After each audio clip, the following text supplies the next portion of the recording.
Very good evening to all the honorable participants, our resource persons, and also chief guest as well as coordinator IQAC Tongla College, our technician, and joint coordinator Professor Jayanto Kolija from Madhvat College. Today is the last day of our international workshop on research methodology. And as per your agenda, today's agenda, we have two sessions specially. One for Dr. Subhrojit Kaur, and his topic is interview schedule, strength and weakness. It's a very important for all kinds of research. And the second session will be citation and reference. And in this session, we have invited our research person from Nehu, Shillong, Dr. N. Ameshram Reddy. And after that, there will be a valedictory section where, and we have already invited our guest, chief guest from Haryana Central University. And after that, there will be an interaction session, or maybe we have included today a part that if any participant want to share their views regarding this ongoing international workshop, you please send your message in detail by writing your name, institution, etc., so that we can give you the chance to forward speech for the session. And after that, there will be welcome address, and along with that, one MCQ exam will be conducted. And it will long, I think today the time will be a little more, but you please, I request all the honorable participants, listen everything very carefully as well as patiently, so that we can complete the entire course with grand success. So now we are going to start our first session, today's program. And session, the main topic is interview schedule, strength and weakness. And research person from Guwahati University, Dr. Subhrojit Kaur, Associate Professor, Department of Political Science. Professor Kaur, he did MA in Politics and MPhil degree from Jawaharlal Nehru University, New Delhi in 2003. He was awarded PhD from Guwahati University in 2010, and his topic for research was international borders in northeastern India, a case study of Indo-China border. As we know that today's in Southeast Asia, we have been facing a problem with China regarding border issue, and he did PhD on this issue from Guwahati University. And he edited 2 books on democracy, society, and security, and also co-authored 3 books for council level to university level. In different reputed, also published 20 articles in different reputed journals of India as well as abroad. He has already completed different projects under government of Assam, the scheme Sarva Shiksha Abhiyan of the central government, etc. Professor Kaur also performed his role as principal investigator, state supervisor, co-investigator, and supervisor of different projects under government of Assam, recognized agencies of the government of India, and higher educational institutions. Moreover, he was invited as research person by different colleges, institutions for different programs. As a teacher, he is very energetic, hard working, as well as diligent. So it's a simple that I have elaborated about Dr. Kaur. And more than that, he is very much efficient. And I introduce our today's resource person in front of you. And now I am going to offer, I'm going to deliver the platform to Dr. Subhajit Kaur for his views regarding interview schedule, strength, and weakness. Thank you to all of you. And the platform is handed over to Dr. Subhajit Kaur. You please, sir. Okay. Thank you. Uh, um, Thank you, Pathak sir, and thank you everybody. Thank you for the organizers for inviting me here. I hope I am audible, clear. Yes, Um, yes, yes, yes. You are okay. audible, sir. Actually, I'm a typical teacher, so when I go through my presentation, I want you all to put up your suggestions, your questions in the chat box, and I will keep on answering in the middle whenever I get any question. Okay. So I want the session to be very interactive. Okay. Usually we have a question answer separately towards the end, but in the middle also I don't mind you all asking me questions, or you all stopping me somewhere and saying that, sir, please explain this in detail. I'll again go through that topic. Again go through that slide. So I don't have any problem. In fact, I want you to write more and more in the chat box. Is it okay? Yes, yes, yes. Is it okay, everybody? Just keep on writing so that I come to know. Is it okay from my side? Can you hear me? Yes, yes. You are Yeah. audible, sir. Okay. Now the idea is that I will deliver. I'll speak for around 45 minutes. In the middle, you can also join me for your views. And the thing is that because I'm a teacher and this is a new way of online teaching. This is slightly new for me also, but we are learning. It's a learning process. So let us see how we move on. Okay. I am sure most of you are doing your PhDs. This my topic today is primarily about how to make nice interview schedules which will help you in your field work. Okay. And secondly, the idea of interview schedules is linked with many things. It is linked with, how do we have a good attitude scale? How do we have measure? How do we make a nice attitude scale? In this regard, I will just go into um, uh, two important things. So firstly, I will go into the issue of survey research and interview schedules. And secondly, I will show you an ideal questionnaire, an ideal interview schedule. And I have taken up the CSDS Lokniti Election Studies Post-Poll Study 2019. I will show you this questionnaire. And whatever I have learned in my life in preparing interview schedules, I must credit the Lokniti CSDS group for helping me. They have always helped me in preparing questionnaires. I've been involved with CSDS for a long time. So whatever I have learned is primarily from them. So I must acknowledge my deep gratitude towards the CSDS from the very beginning. Okay. Now, what we all know is that questionnaires are very important for any kind of survey research.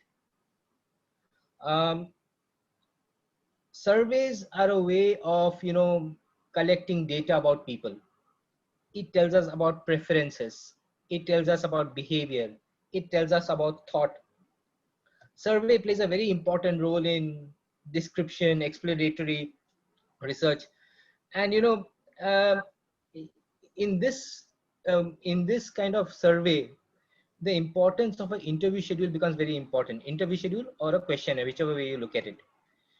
Now, why are survey research very important? Survey researches are very important because it helps us understand people's preferences. It helps us collecting data remotely. It helps in comparative analysis. It is somewhat economical also. If you look at nowadays Google Forms, it is a form of survey research in a different way. So there are two things: questionnaire and interview. Um, um, Questionnaire schedules and questionnaire and interview schedules. Um, when we say questionnaires are primarily, when you give it to the person and he answers. An interview schedules is something you don't give the question paper, you ask the person. Okay, so there's a basic difference.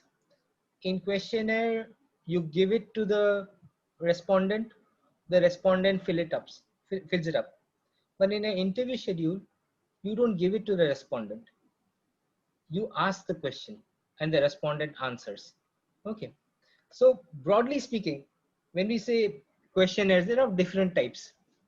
Um, there are questionnaires, there are self-administered, there are group administered. What I will do with the organizers here is that I will leave my PPT with the organizers.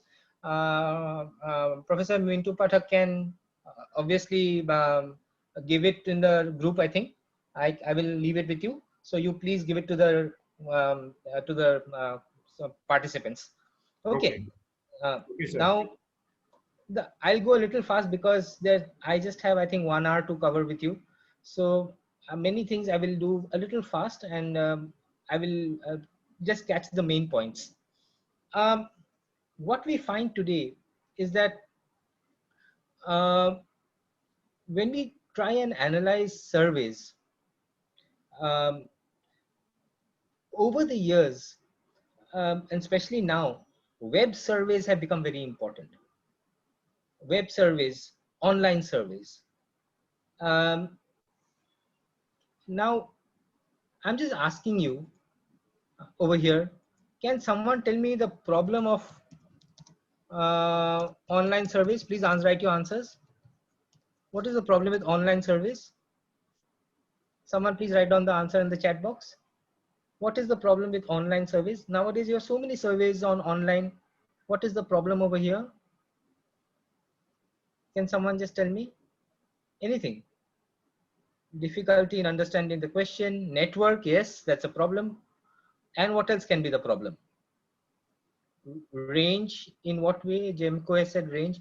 Finances is not the issue because the form is a form which is given and everybody gets it. Network is a problem.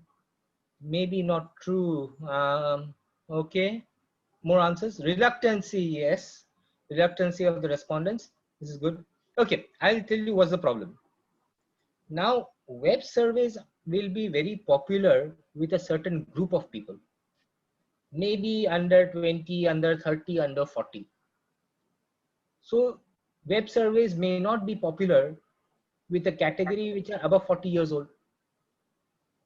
Many of the web surveys we get every day on our Gmail will not answer. So web surveys are not so efficient. It takes time. Many people don't answer it seriously also. Many people don't have the technical knowledge also. So there is a problem with web surveys. Okay. Now what is very interesting over here is that you also have self-administered surveys, as mail surveys. You you make a postal letter and you send it to someone. They might answer, they might not answer. Then there's a problem. But what we see in social sciences is the questionnaire, that questionnaire or interview schedule. And those who are doing their PhD work realize that we all good to go with our interview schedule or questionnaire to our respondents in our field, and we try and conduct surveys. Okay, we try and gather what they want to say, what is their perception, etc. Now what is very important over here is that when we look into this, in a questionnaire or an interview schedule, you can have different kinds of responses. Now this is very important. There are certain dichotomous responses, there are certain nominal responses, there are certain ordinal responses, there are interval level responses, and there is a continuous responses. What is a dichotomous response? Dichotomous response is yes and no, true or false. So you have two answers. So when you have a question which has got two answers, it's a dichotomous, yes or no. Nominal is like, what is your profession? I am a teacher, I'm an engineer, I'm a lawyer, I'm a civil servant, I'm a bureaucrat. So it's unordered. There is no hierarchy, but you have multiple choices. That is nominal. Then you have ordinal response. Ordinal response, you have multiple responses, but it is hierarchical. So till what level have you studied? Metric, high secondary, BA, MA, MPhil, PhD. So it is ordinal response. It is hierarchical. Then you have an interval level response. Interval level response is what is known as, there are different kinds of interval level response. Likert scale, differential scale, Goodman scale. I'll come to this. This is a very important thing. How do we measure how much does a person prefer? So interval level response is very important. I'll come to this point slowly. And continuous response. And continuous response are basically fill in the blanks. It is like open-ended, but only in terms of letters, that way. So nominal scale, I'll just go into it. What is a nominal scale? The example of best example of nominal scale is, what is your gender, male or female, and you have a third gender. So you have fixed. What is your daily income? Between 100 to 200, 200 to 300, above 300. So you have something fixed. Okay. It is widely used when you have to measure relationship between two variables. So that is what is known as a nominal scale. Rural urban, yes, rural urban, that's a nominal scale. Ordinal is, it is about when you try to, it's about measuring certain things according to a certain kind of preference. Okay. So for example, please look in the screen. And see the example. Rank the following attributes on their importance in a microwave oven. You go to buy a microwave oven. Company name, functions, price, comfort, design. So these are the options, right? The question is, rank the following attributes on their importance in a microwave oven. Now, can someone tell me what is the problem in this question? What is the problem over here? What is the problem in this example?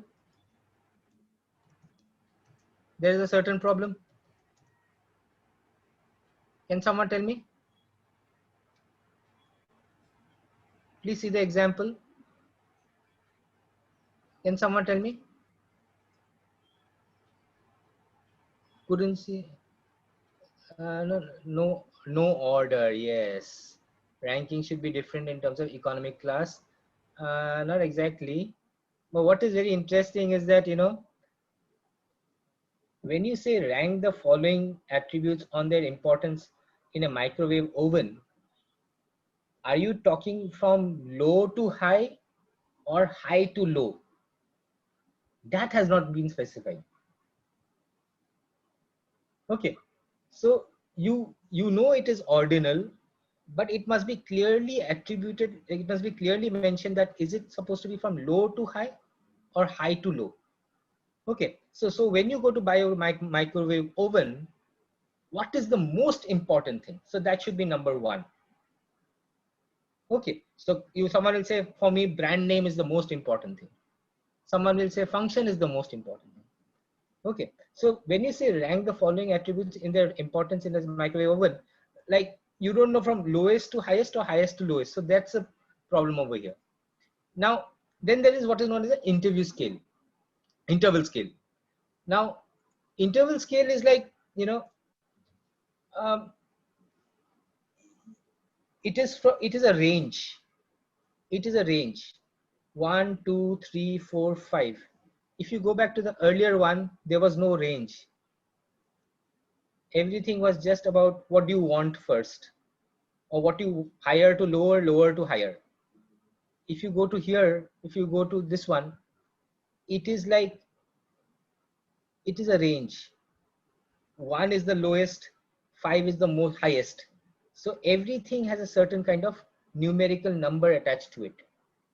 So if you go to buy a microwave, someone will say company name is important.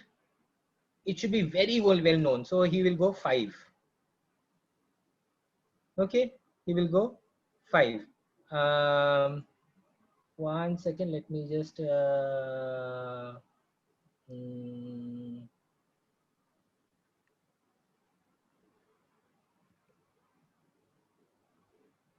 okay, so basically someone will say, for me, for me, someone will say that, someone will say that, company name is the most important thing. So out of ranking between 1 and 5, I will give 5. Functions is important, but not as good as company name. So I'll give 4. Someone will say price is very important. So 5. Someone will say overall satisfaction is very important. So 5. So everything is there, but there is also a number attached to it. So that is what is the interval scale. Then you have a self-rating scale.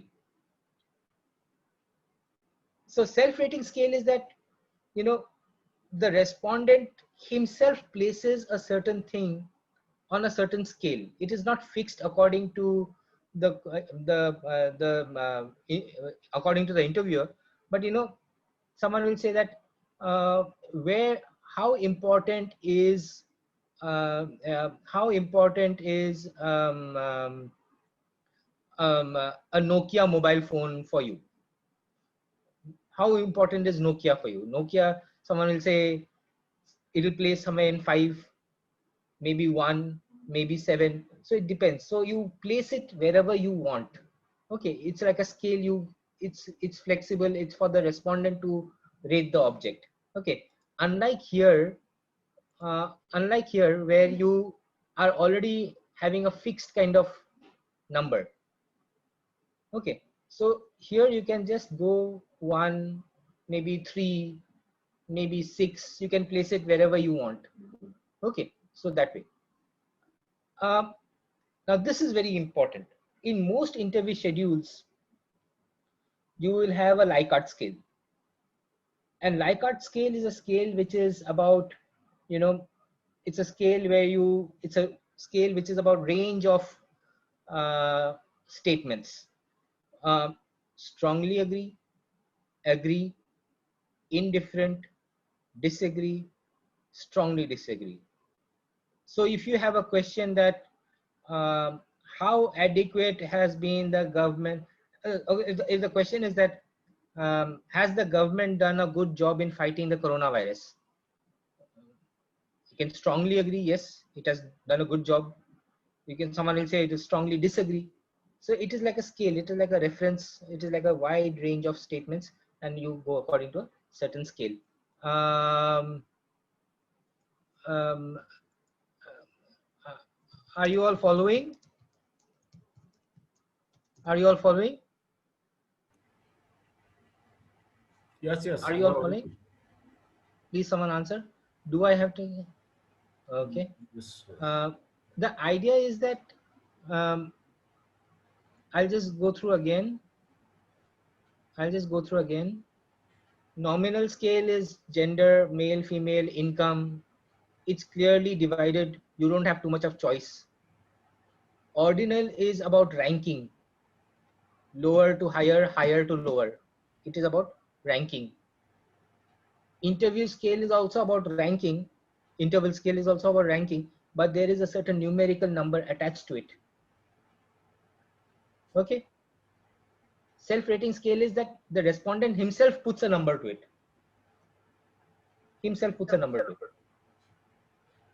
And Likert scale is about a range of statements, and it's about whether you strongly agree to it or strongly disagree to it. Okay, so you can have a wide range of response to it. Now things are getting slightly complicated. Now this is what is called a Thurston scale. Now Thurston scale is that here also you have a range of statements. You have a hierarchical kind of arrangement: strongly agree, agree, neither agree nor disagree, disagree, complete disagree. So it's a complete range, but the statements are normal statements. It is not necessarily to be hierarchical in view. The statements are normal. Okay, the statements are normal, but their range is, there is a certain kind of range. Okay, I would like to be treated as an individual by my bank. Strongly agree. I dislike having to queue in my bank. Strongly agree. I think my bank should have value in my long-standing customer. Agree. I want my bank to inform me exactly what interest my money is making. Agree. It is important to me to, so there is a range of statements, but you can have strongly agree, agree. It depends on where you want to place it. Okay. Um, is this clear? Slightly? Are you following me? Yes, Thurston, yes. Can we say interval scale is the same as ordinal scale? Um, ordinal scale is also interval scale, interval scale only, but it's a range is given. Um, you just follow my earlier one. Likert scale is about one statement, multiple responses. One statement, multiple responses. Differential or Thurston scale is multiple statements, multiple preferences. Okay, multiple statements, multiple preferences. Likert is single statement, multiple preferences. Okay, I'm just moving a little forward. The next one is going to be slightly more complicated. Just go through it. Now, this is what is known as a Gutmann scale. This is what is known as a Gutmann scale. Now, Gutmann scale is also attitudinal scale. It is also attitudinal scale. Here also strongly agree, agree, neither agree, disagree, disagree, strongly disagree. So 1, 2, 3, 4, 5, 1 is strongly disagree, 1 is strongly agree, 5 is strongly disagree. So this is a range of things.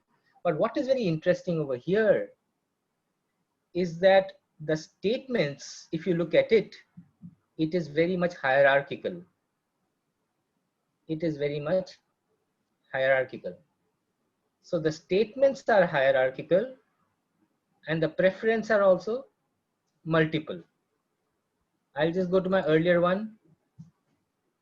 Earlier one, it was not hierarchical in nature. The statements were just normal statements. If you look at these statements, Thurston scale, the statements were just normal statements which have multiple preferences. But if you go to Gutmann scale, the statements are, if you read it very carefully, the scale is very hierarchical. Look at the first statement. I would be willing to accept group member, any group. I would be willing to accept any group as a close relative by marriage.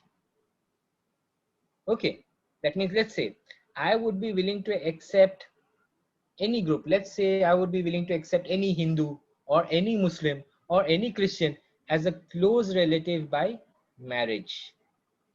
That means if you are accepting someone irrespective of his caste, creed, community for marriage, that means the next few statements will be more, interesting. For example, I would be willing to accept any group member as a close personal friend. That means you might be willing to accept someone as a close personal friend, but it does not mean that you will be willing to accept that same person for marriage. Now look at the third statement. I would be willing to accept any group member as a neighbor of the same street. So there's a difference. Neighbor, close personal friend, marriage. So this is something like a hierarchical thing.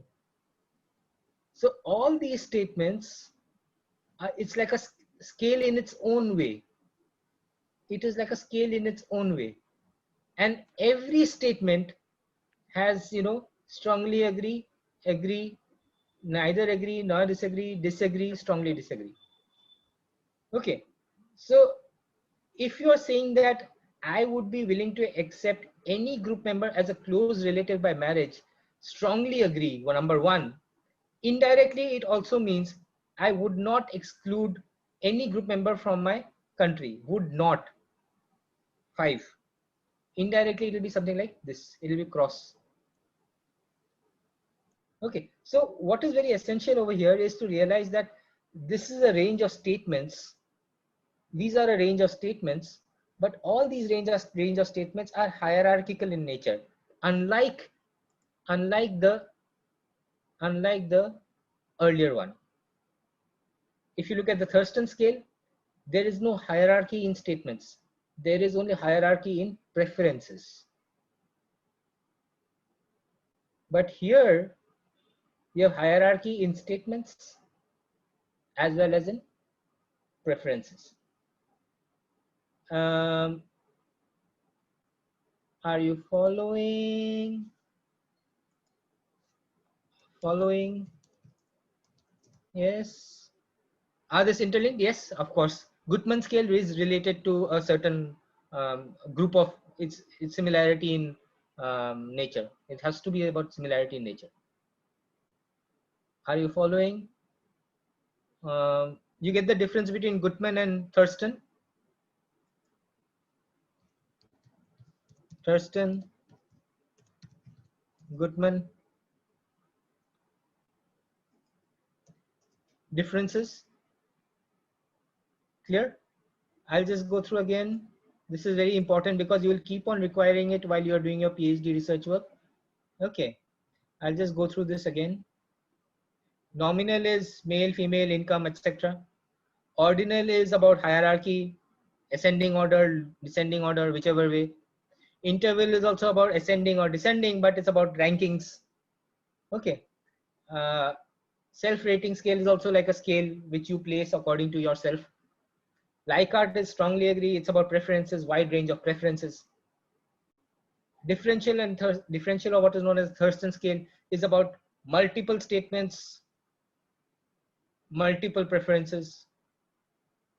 But Gutmann scale is multiple statements which are hierarchical and preferences which are hierarchical. Okay, preferences which are hierarchical.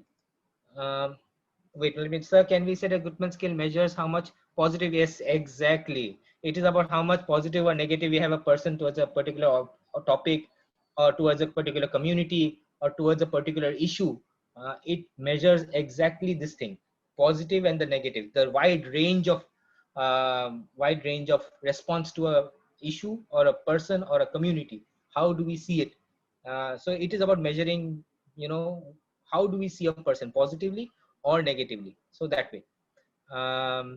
Can you give an example of using a Gutmann scale? Say for example, these are like examples. Suppose you say I would be willing to accept a Muslim. I'm just giving an example. I'm a Hindu.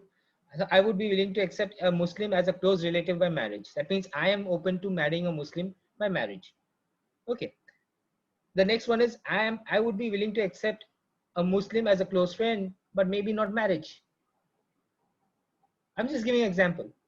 I may be willing to accept a Muslim as my neighbor, but not as a close friend. So it depends how you look at it. I may be willing to accept a Dalit as a co-worker, but not as a personal friend. So it depends on how you look at it. So I'm just giving examples, nothing personal, but there are different ways on which, you know, you can just, this scale is designed to measure one factor, or this scale is designed to measure one factor or subject, both.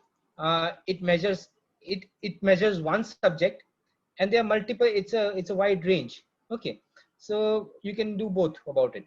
You can do both about it. Let me move a little forward. Now, these are the type of wide range of type of questions you can put up.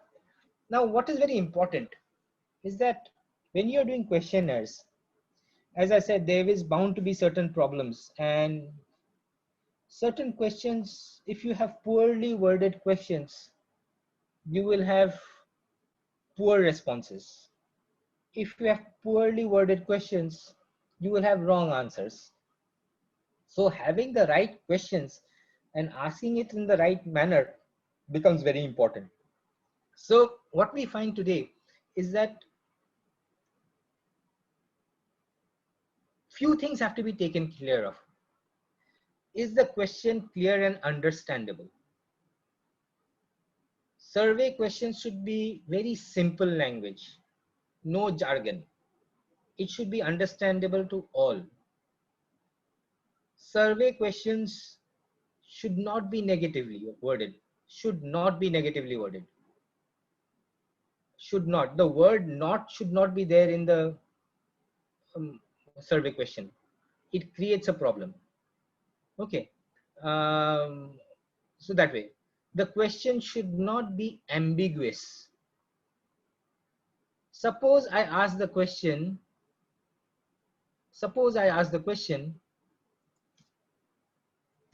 what is your income? What is the problem over here? Suppose I ask the question, what is your income? Can someone tell me? What is the problem with this question? What is your income? It's a simple question. It's a private question. Level. Okay, level in what way?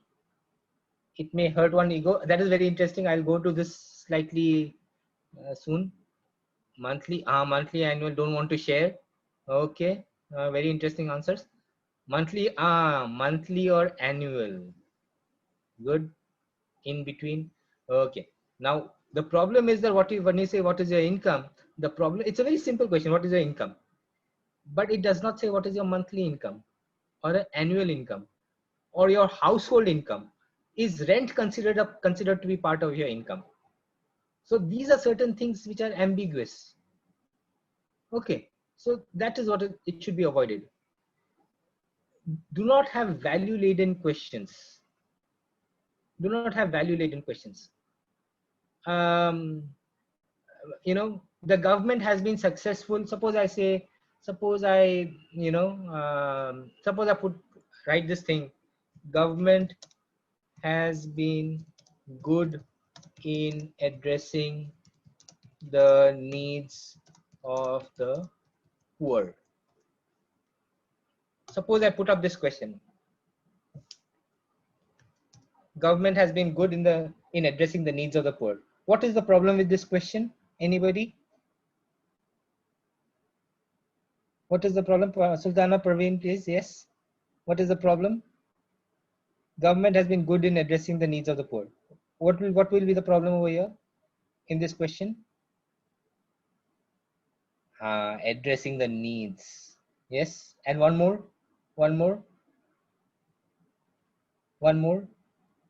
Yes or no? What needs?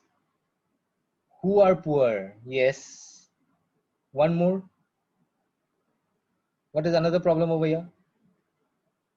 The problem over here again is when you say government has been good.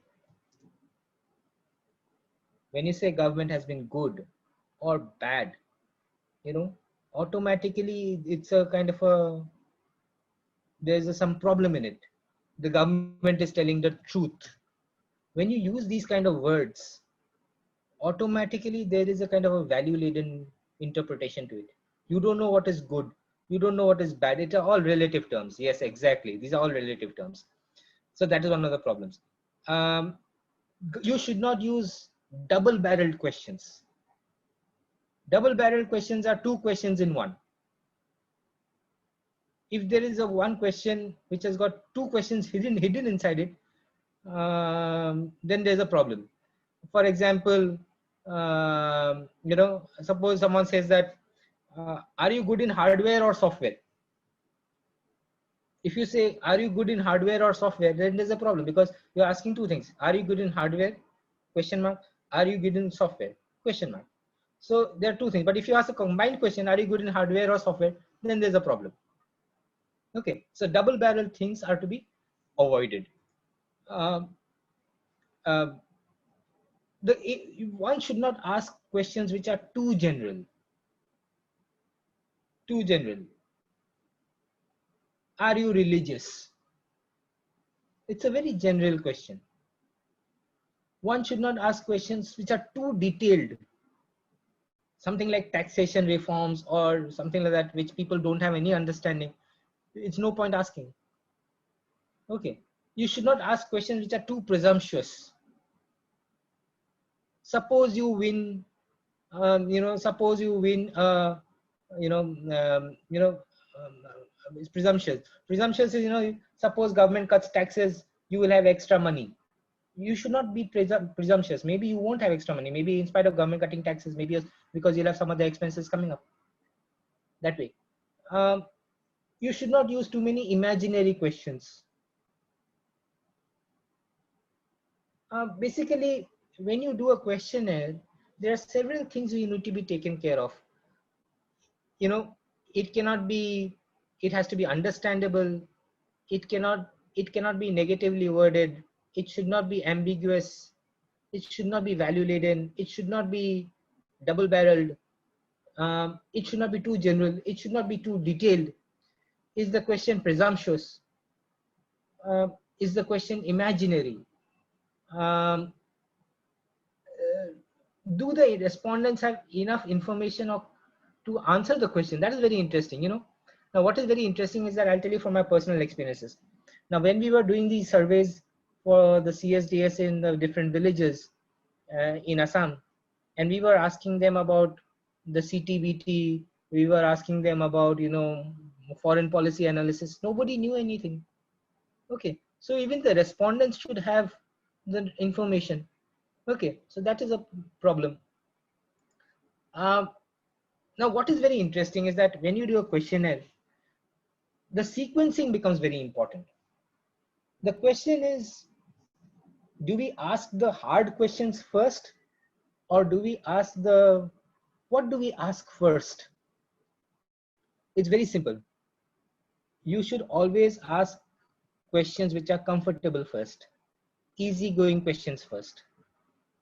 You should ask questions which makes the respondent feel comfortable. Then you move to the tougher questions. Okay, so the idea is that you should always ask questions which are very easy and friendly in the first, then you go to the next level of questions. Okay, then the question is that should we ask background questions first or background questions at the last? Can someone tell me? Respondent background first or last? Respondent background first or last? Meenakshi says first, Arpita says last. Why? Two different kinds of, we got a range of answers now. Why does Meenakshi say first and why does Arpita say last? It is dependable. Actually, you should always ask background question at the last, personally. Why last is that many things, background questions need to be asked at the last because many things are very much personal. Many things the respondent may not want to tell you in the beginning. So background questions should always come at the last, and easy questions in the beginning, and that's how you move forward. Okay, so therefore once you get to know the respondent, later on you can ask him, sir, what is your caste, community, family members, income, etc. So background questions come always at the last. If you ask in the beginning what is your religion, it will be a problem. If you ask in the beginning how much you earn, that will be a problem. So therefore background question should come always at the last. So there are many things which come to our mind. Is that what are the golden rules when you're doing an interview sheet? What are the golden rules? The golden rule is the respondent is the king. The respondent is the king. He is doing you a favor. So it is not that you are doing him a favor, the respondent is doing you a favor. So for the respondent, his time is very important. He has to trust you. He has to believe in you. So every questionnaire or every interview schedule cannot be very long.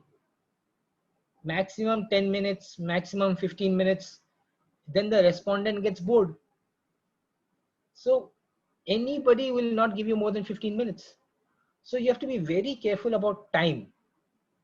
You have to be very careful about confidentiality. The respondent must feel, that he is not going to be targeted. Okay, so therefore it becomes very important to realize that the respondents have to be felt wanted. Okay, um, now I'll just go more. So when we are doing all these kind of work, uh, when you're doing all this kind of work, it becomes very important that there is some kind of problems in all these interview schedules.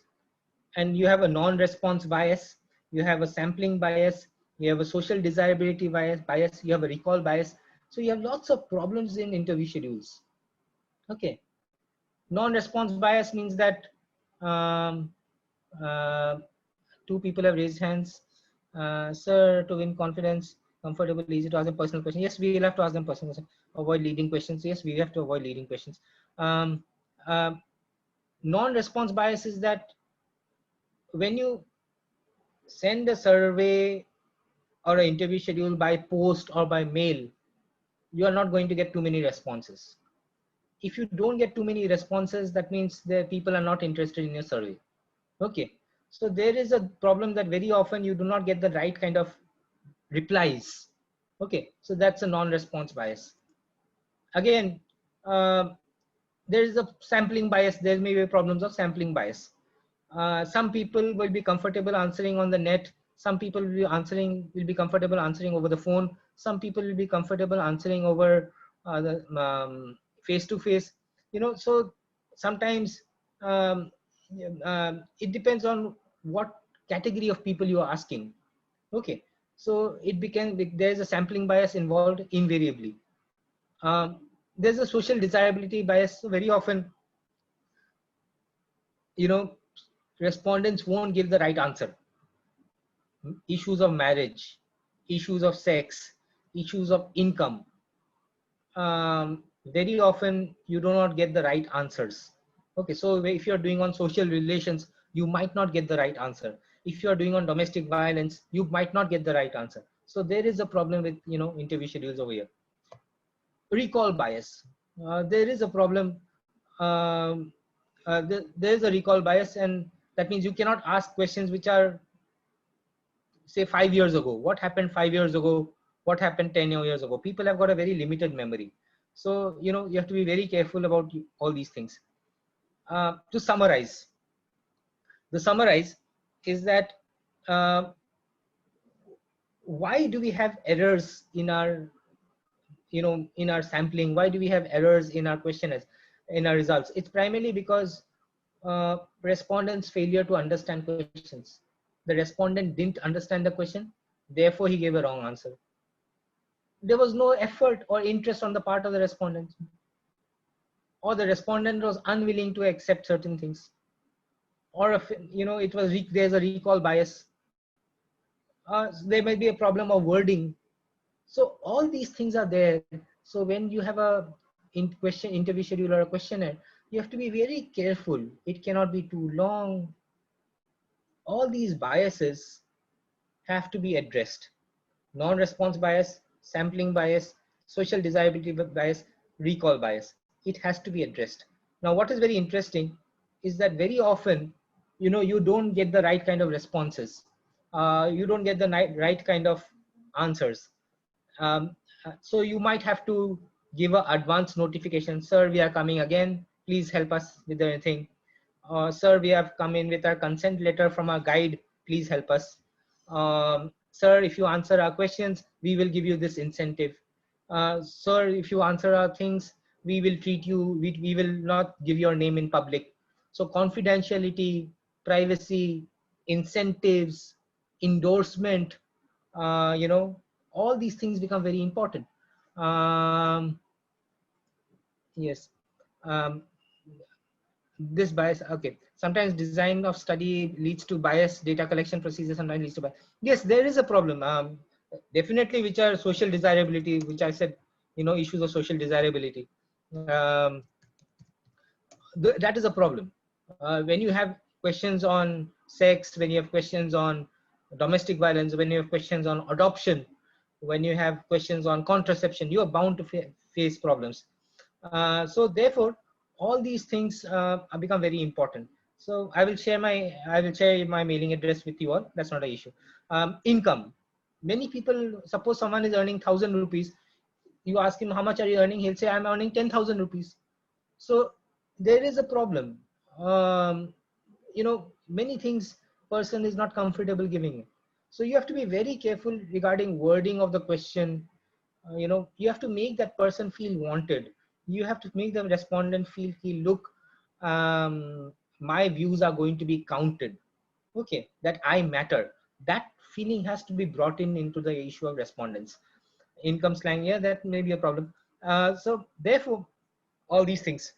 Um, um, um, um, how can we reduce sampling bias? You can reduce sampling bias by, you know, making sure that you have the right kind of sample for, you know, you have the right kind of sample size, and the geographical spread is important. The age group is very important. The geographical spread, the age group, that becomes very important. How scattered is the scale of the study, in terms of geography. You know, age group, they should not belong to all. If you go and study what is the performance of the government, and you go to only college students, you will find different kinds of responses. So the age group matters. It has to be a range of age group. It has to be more scattered, so that can reduce sampling bias. Okay, so there are many ways of doing it. We go to, can I move a little forward? Can I move a little forward? Open-ended, close-ended. Um, Open-ended question. Sampling bias, sampling errors are nearly same. Yes, sampling bias will lead to sampling errors. Many kinds of biases lead to sampling errors. Okay. Open-ended questions are where you have where you don't have any kind of fixed answers. You can do whatever you want. And close-ended is that when you have fixed answers and you have to choose from them.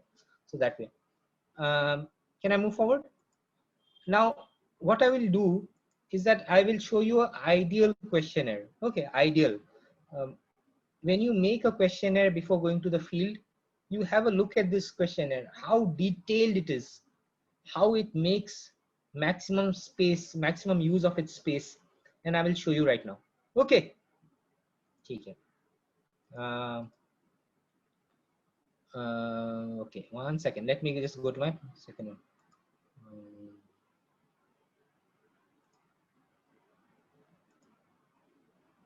Okay.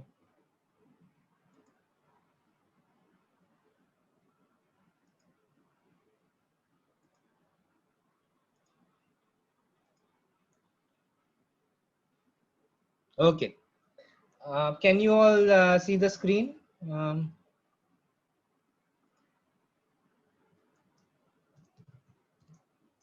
Can you all see the screen? You get it? Now, I will just explain. This is supposed to be an ideal kind of questionnaire. Okay, ideal. Not clear, not clear. I will go to it. Okay, I will just go into details. 1 second. Now, this is a study which is National Election Study 2019, post-poll study by local NPC. See, this is the beginning. And they have given details on everything. So what you need to do is that when you have a field study, you will need a code book. You will need a code book. You will need a code book. So a code book becomes very important, especially when you have many kind of multiple answers to the same thing. So when you have multiple answers to the same question, you will need a code book, you know. So just look at this thing, how detailed it is. Now this questionnaire was used all across India. So how do we know this questionnaire went to Jammu Kashmir, or this questionnaire went to Bihar, or this questionnaire went to Assam? So it will have a state code, parliamentary constituency code, assembly constituency code, polling station code, and respondent number. All of us in our electoral list, we have a respondent number, voter list. See the details they have given.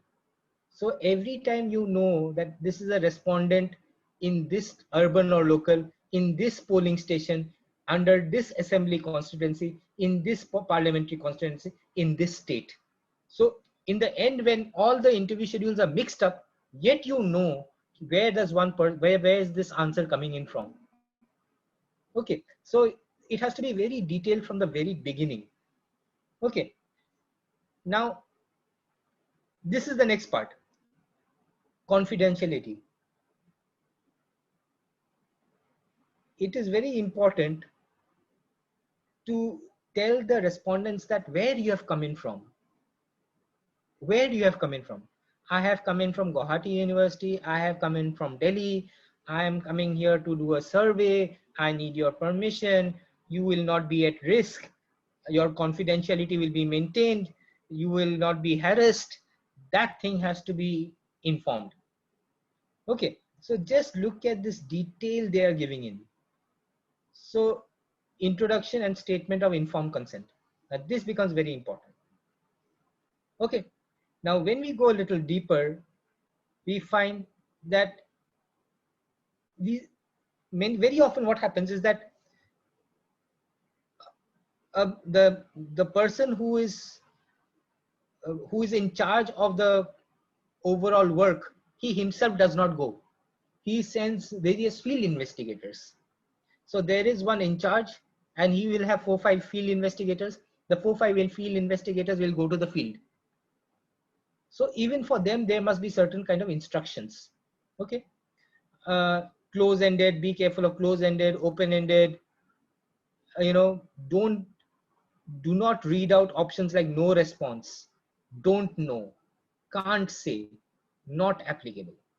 The moment you start getting answers don't know or can't say or no response, it means that someone is trying to avoid something.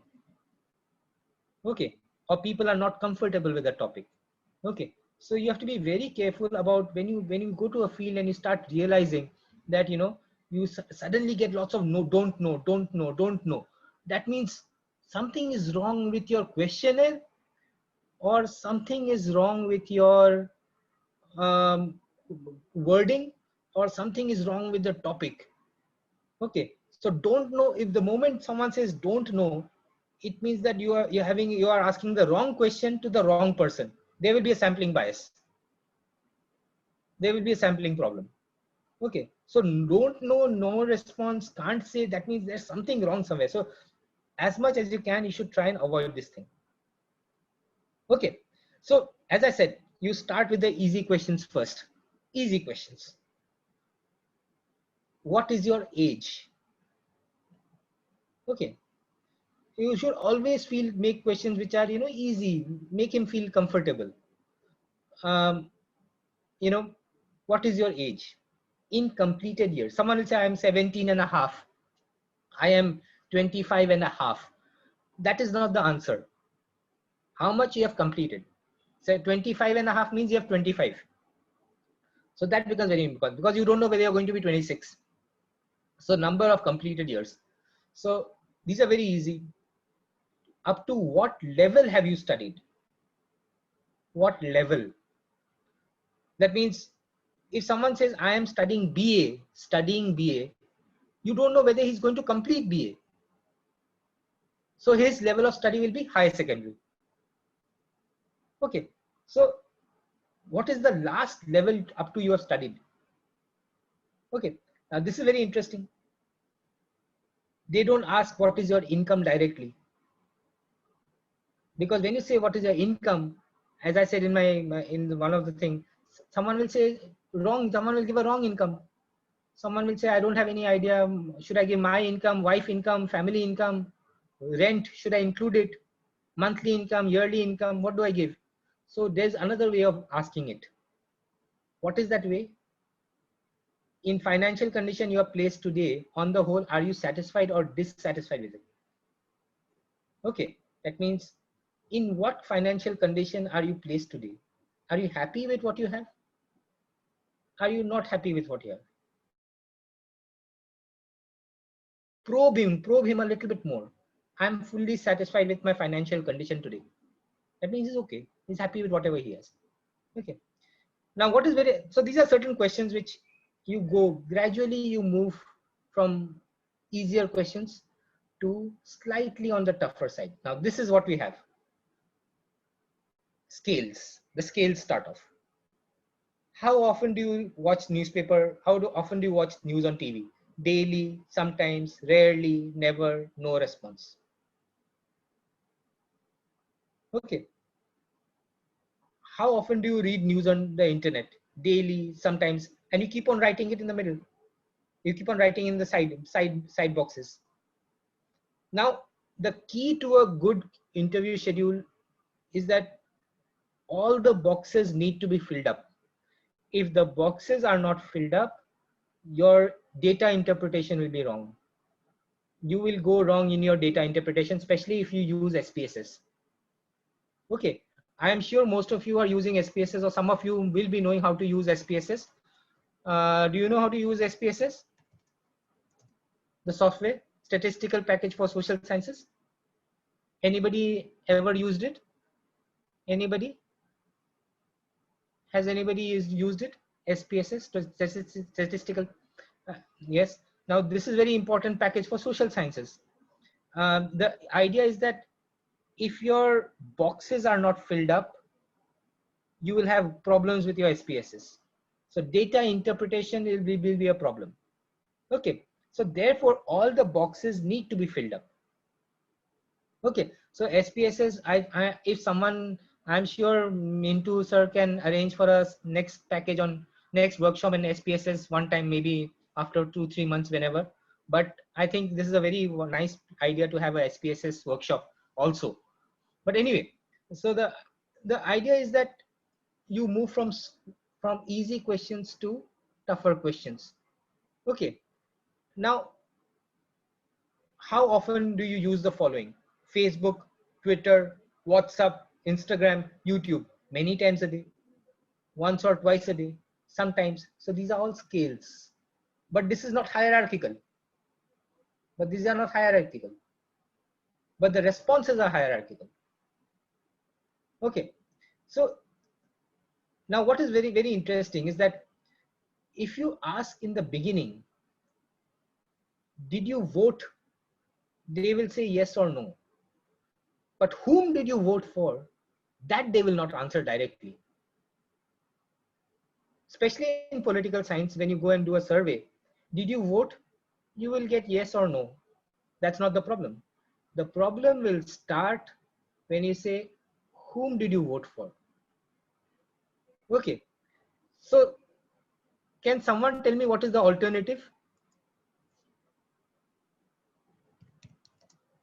Whom did you vote for? If I'm not getting answers, what is the alternative way of knowing that whom did he vote for? What is the alternative way? Can someone tell me? Yes. Which party you don't like? Yes, exactly. Which party you don't like? Ask him about the opponent party. Yes. Which party you don't like? Okay. It can be, has the BJP made your life better? If someone says yes, that means definitely he's going to vote for the same, he's going to vote for the BJP. But if, yes, are you satisfied with your vote? Yes. So that way you can have different ways of asking the same question. Okay. So, it's not that whom did you vote for? They will never say I voted for the BJP or the Congress or the left. But you can ask whom do you dislike? Or, has this government made your life better? If someone says this government has made my life better, that means definitely that person is going to vote for the government. Okay. So are you satisfied with the performance of this government? Okay. So if they say yes, that means very satisfied, highly satisfied, then definitely this is the way out. Okay. So therefore, these are certain things. There are different ways in which you can ask questions that way. Let me go a little deeper. Now, they're different. It's a as I said, you need a whom did you vote for. One guy, you don't say did you vote for the BJP, did you vote for the Congress, did you vote for the left, did you vote for the Janata Party, did you vote for the BSP. You don't say the party. So what you need is a code book. Okay, so the idea of the question, idea of the interviewer is that he never tells the answer. It's open-ended. Whom did you vote for, or which party did you vote for? Did you vote for the BJP? That is a very wrong question. Did you vote for the Congress? That is a very wrong question. The question is, did you vote for, whom did you vote for? Okay, open-ended. Okay, so you just note down the thing like that. You have to have a party code. Now,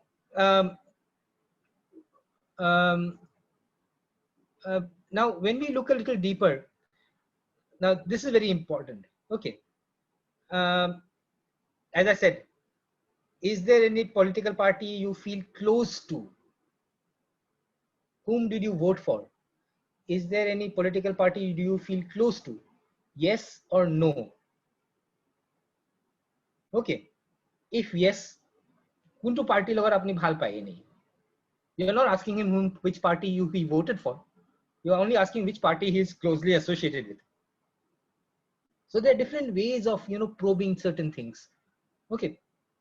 Now, when we go a little deeper, now look at this one. Now this is very interesting. In this question number 31, if you look at it, in this small space, they have put in so many things. So the idea is that how can you put in as much information within a small space? Okay, now if you look at this, have you benefited from a certain government policy? Now there are so many government policies. Now how do you do it together? Now this is the challenge. So they have done so nicely this questionnaire. They put all the government policies in one line. Have you benefited? Yes or no? And in case you have benefited, whom does the credit go to? Whom does the credit go to? So this becomes very important. You have benefited from the Rozgar Guarantee Yojana. Yes, I have benefited. And the credit goes to the central government. I have benefited from the PDS system, but the credit goes to my local MLA. Okay, so here you will come to know that, even if what happens is that when we were doing our last survey, whether it's a government policy or not, people were still voting for Prime Minister Modi. Even if it's a state government policy, they were still voting for Modi. If it's a central government policy, they were still voting that it is because of Modi. So everything was credited to the central government. Okay, so these are certain things, people's perception becomes very important in understanding certain things. How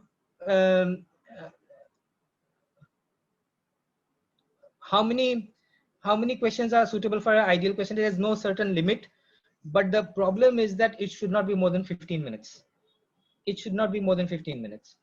15 minutes maximum. Nobody will give you more than 15-20 minutes. They will say, I have to go farming, I have to open my shop, I have to go and join my job. So 15 minutes max. So the challenge for the interviewer is that how can we have maximum number of questions in a short time, in a short space? How can we do it? Well, that is where the challenge is. Now, this is a Likert scale. How often do you practice religious activities? Praying, temple, daily, weekly, festivals, whatever. Now, what is very interesting is I'll go towards the end now. Towards the end, this is where you have background data. Background data comes at the last. What is your main occupation? Someone will say farmer, someone will say teacher, someone will say engineer, someone will say I'm a student. So you should have a code book. Okay. In India, it is very interesting. What is your caste, jati, biradari, tribe name? people know this by heart. Everybody knows which caste or jati he belongs to. You like it or don't like it, India is that kind of country. We are very particular about our things. Okay. So do you have a mobile phone? What do you have? An Aadhaar card, ration card? So all these things will come towards the end. Which language do you speak at home? Okay. You know, what kind of house you are living in, kacha house, pakka house. Okay. So these things, what is your income, household income, total household income? Okay. So how many things you own, car, AC, fridge, LPG, toilet, how many things, livestock you have. Okay. Um, could you give me your mobile number? That becomes very important towards the end. Could you give me your mobile number towards the end? What is very important that, you know, this part becomes very important. After you have filled up the questionnaire, usually, you know, what happens is that usually when you go to ask someone a question and that respondent happens to be a lady, then she is supposed to answer it alone. But when she comes to answer, 10 other people will be standing behind her. When you go to ask a person, another 4 person will be standing beside him.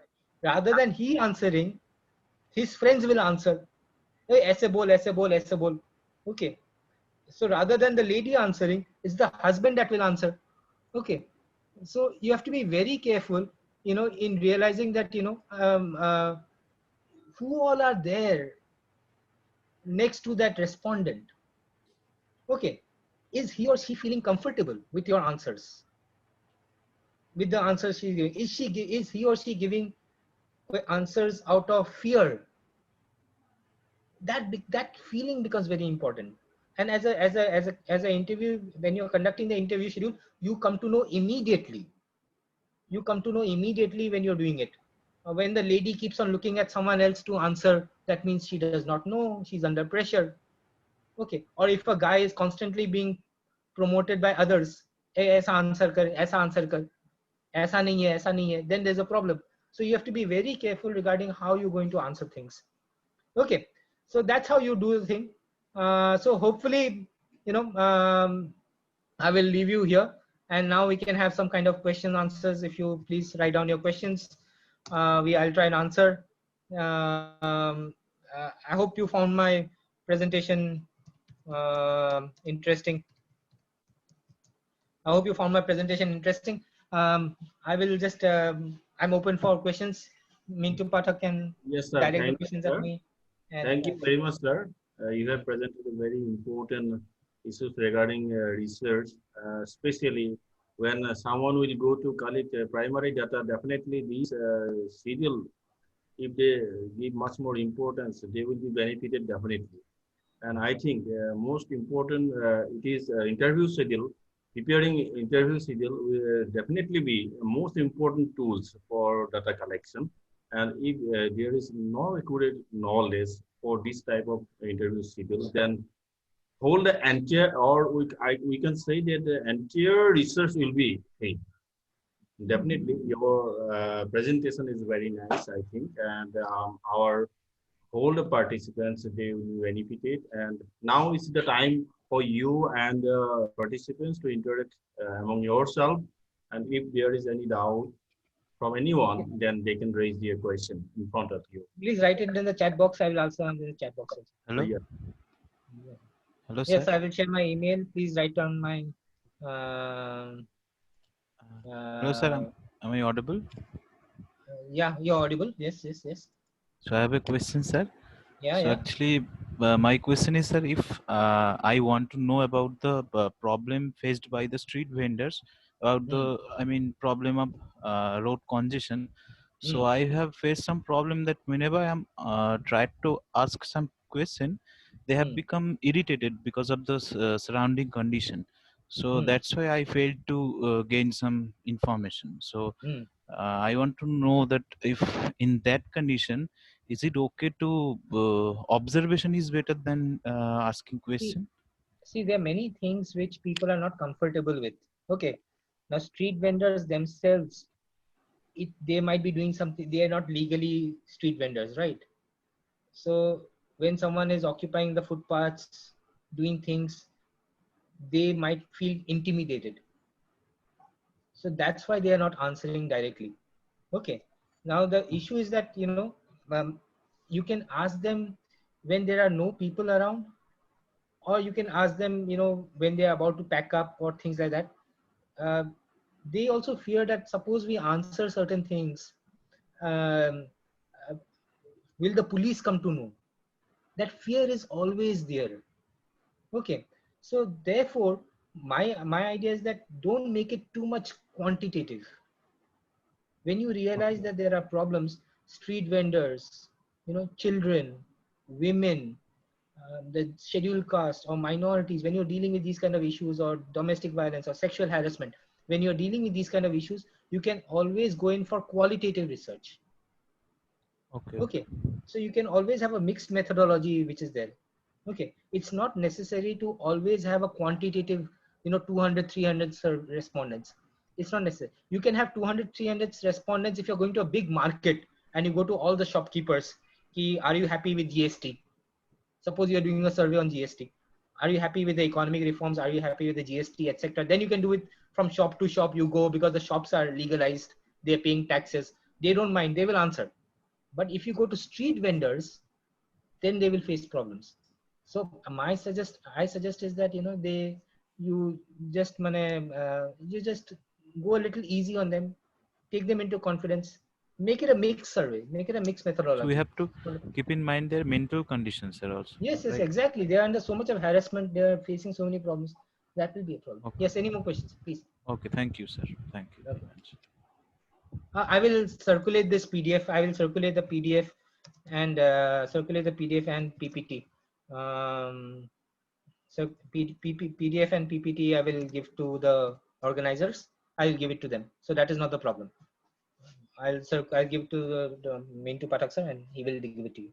Yes, please. Any other questions? Anything? Email I've given, sk489@guwahati.ac.in. So in case you're doing your PhD work, just if you have any problems, do write it to me. I can help you. So anything that way. Applicable for all type of departments. It is meant for if you're doing election studies or things which are dealing with social attitudes or preferences, then it is easy. These type of questionnaires are good. But if you're dealing with something which is very private, issues which are private or within the household, then these kind of questionnaires will not work. These kind of questionnaires will work to analyze, whether you're satisfied with the government, whether you're satisfied with a certain microwave or a TV which you have bought, or something, a government policy. But if you are asking about things about, things which are private within the household, issues of religion, issues of domestic violence, issues of marriage, issues of abortion, these are very private issues. And these are things which you won't get. These kind of questionnaires will not work. These kind of questionnaires will not work. Yes, any more? Anything? Is it easy to follow this up in the pandemic? I've shared, please. Okay. Any more questions, please? Anybody? Yes, please ask. Ravina, yes, please ask. Anything? The idea is that, if you ask me personally, what is a good questionnaire? A good questionnaire is a questionnaire where you don't have too many don't knows. A good questionnaire is a questionnaire where it is finished within 15 minutes. A good questionnaire is a questionnaire where you are able to get answers freely without the other person getting intimidated. If you can manage these things, it'll be okay. And a good questionnaire is one where you can fill up all the details. If you have blank details, if you have many things which are blank, then there's a problem. Then there'll be a problem of data analysis, because the blanks will be facing. If you have blanks, then your spaces will go wrong. Okay, so that may. Yes, any more? Anything, please? So I guess I'm okay. We can do. Sir, I have a question regarding research topic. I'm a student. I'm unable to find find a reserved topic. Yes, like for example. Okay, in case you have any problem, please email me. I'll help you out. That's not an issue. Okay. Mintu, Patel. Yes. Hola. Yeah. Okay. I'm done. So thank you all. Hopefully you have learned. And do message me. Okay.